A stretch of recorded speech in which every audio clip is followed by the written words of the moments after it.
Hello and welcome to part 4 of this series of videos.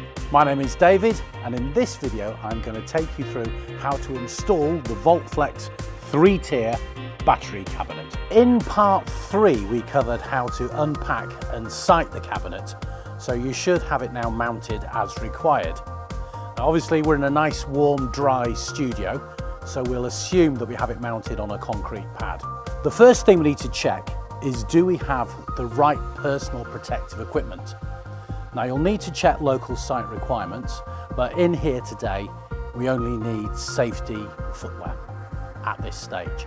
We also need to ensure that we remove any metal objects such as rings, watches or other jewellery.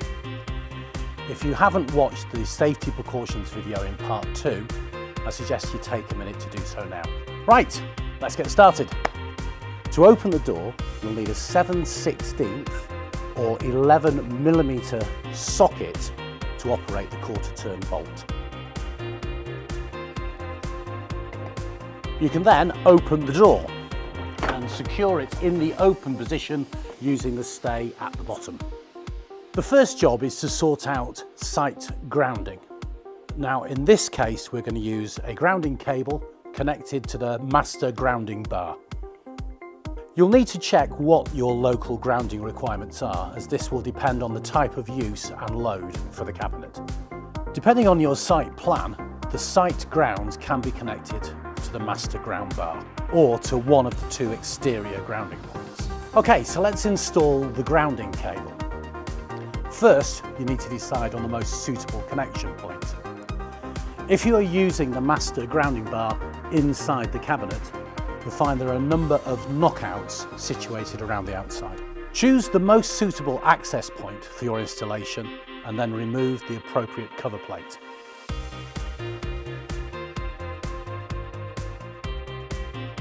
Okay, so feed your grounding cable through the access point and up to the master grounding bar as we have done here.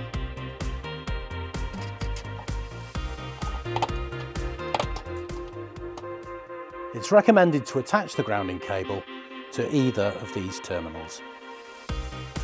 Before tightening the nuts fully, check that the cable is routed correctly inside the cabinet and secure with cable ties if needed. Once you are happy with the cable, then using a torque wrench with a 7/16 socket, tighten to 40 inch-pounds, which is 4.5 Newton meters. And finally, apply some oxide inhibiting grease.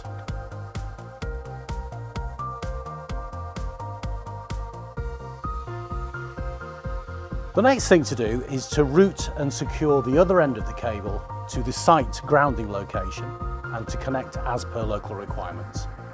Okay, so let's sort out the negative DC main power cable. Again, local site requirements will determine the length, size and routing of this cable. First we need to switch off each of the 100 amp battery string circuit breakers located on the left hand side of the cabinet next to each tray. It's here, here and here on this cabinet, as there are 3 tiers. Move the switch to the down position, which is off in this case.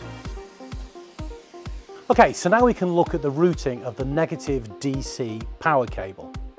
As with the grounding cable fitted before, it's necessary to identify a suitable access point and then remove the knockout. Now we need to isolate any DC power source the cable is connected to. If you're not a qualified electrician, I suggest you get one to oversee this part of the installation. Inside the cabinet on the left hand side, you will find the hot bus bar.